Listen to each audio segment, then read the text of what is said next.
안녕하세요. 춘코입니다. 이번에 제가 조금 늦었지만 드디어 탑건 매버릭 영화를 봤습니다. 정말 재밌게 봤어요. 스토리는 솔직히 말해서 특별할 건 그렇게 없지만 그래도 액션이 확실히 재밌고 무엇보다도 톰 크루즈가 멋있다? 그것만으로도 충분히 가치를 했던 영화였습니다.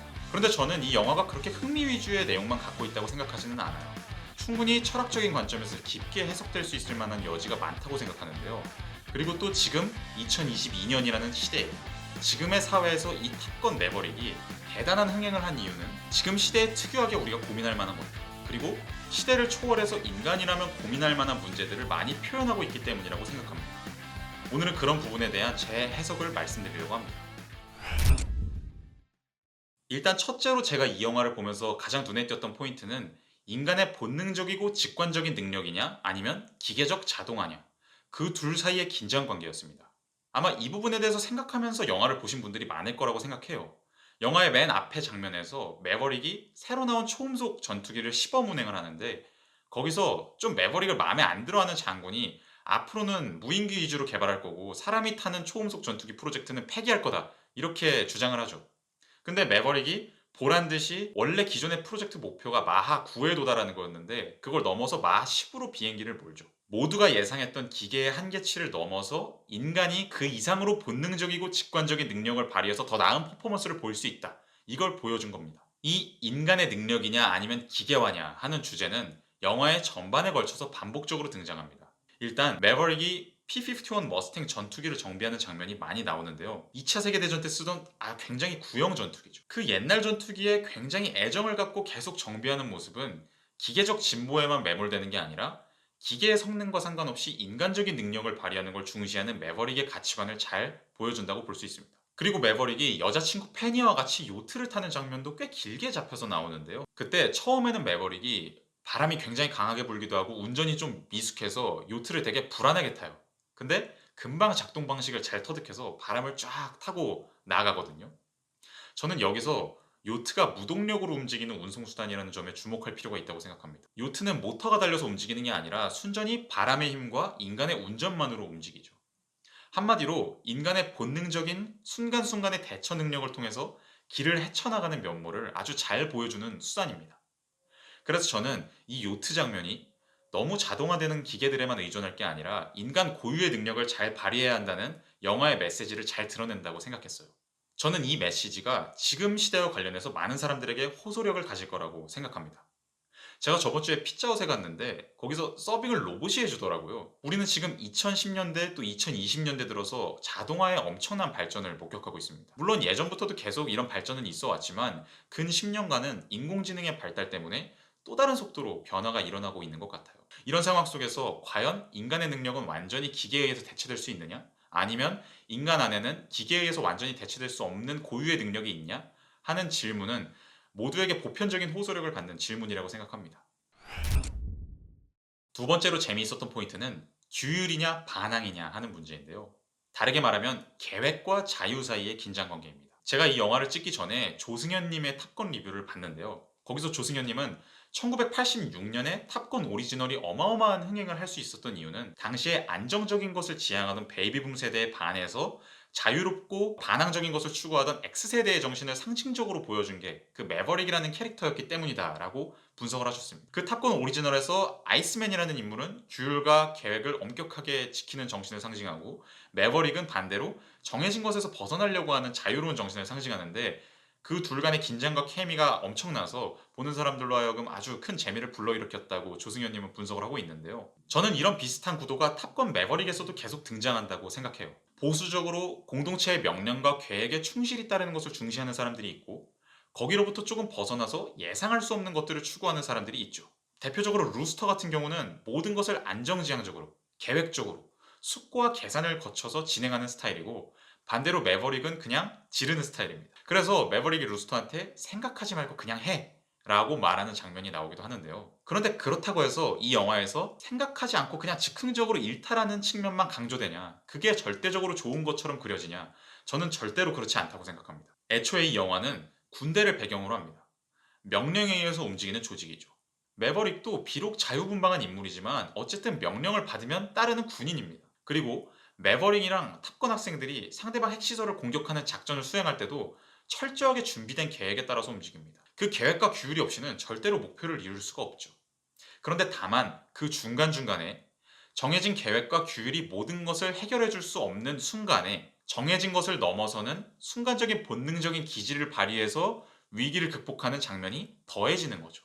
예를 들면 최종적인 작전을 수행할 때 일단은 당연히 다들 작전에 맞게 일사천리로 움직여요. 근데 많은 것들이 잘 되다가 루스터가 이제 마지막으로 미사일을 발사해서 핵시설을 파괴하기만 하면 되는데 그때 레이저로 조준하는 게 잘 안 돼요.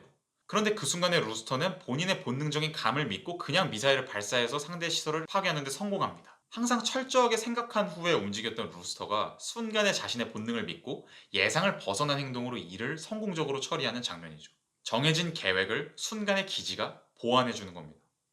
이 영화에서는 이렇게 규율과 반항, 계획과 자유 사이에서 조화를 이뤄내는 것이 전반적으로 강조됩니다.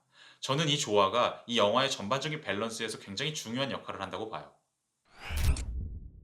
세 번째 포인트는 죽음의 순간에 나타나는 실존적 자유입니다. 이 영화는 기본적으로 전쟁과 관련된 영화잖아요. 군대에서 전쟁을 치른다는 건 상당히 엄격한 규율을 필요로 하는 일이죠. 그런데 동시에 전쟁에 나가서 싸움을 한다는 건 모든 규율이 무력화되는 실존적인 순간을 마주하게 되는 일이기도 합니다. 일단 명령을 들어서 전쟁터에 나간다고 해봅시다. 그런데 내가 지금 내리는 이 결정 하나에 의해서 상대방이 죽을 수도 있고 내가 죽을 수도 있고 내 옆에 동료가 죽을 수도 있어요. 그럼 그 순간에 사실 내가 들었던 명령은 상당 부분 무력화됩니다. 왜냐하면 당장 나나 주변 사람들의 생사가 달려있는데 그 순간에 명령에 따르냐 마냐는 어떻게 보면 별로 중요한 게 아니게 되거든요.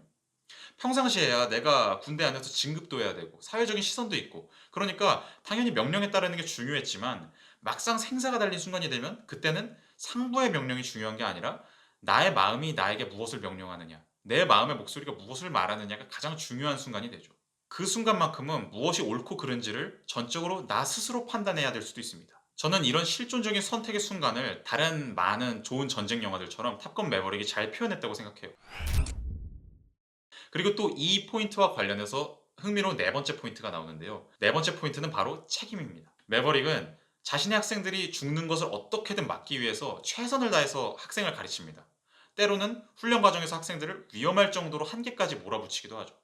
왜냐하면 그 한계를 극복 못하면 전투에 나가서 죽을 테니까요. 그리고 학생들과 함께 실제로 전투에 나갔을 때도 솔직히 말해서 매버릭은 그냥 자기 할 일하고 안전하게 적진을 빠져나갈 수가 있었어요. 그런데 루스터가 죽을 위기에 처하니까 루스터를 구하고 자기가 대신 위험에 빠지는 장면이 나옵니다. 이렇게 매버릭은 평소에는 그렇게 장난기 있고 반항적이고 예측 불가하고 자유로운 모습을 보이지만 위기의 상황에 처하니까 자신의 목숨을 포기하더라도 오히려 학생들을 구하는 모습을 보여줍니다.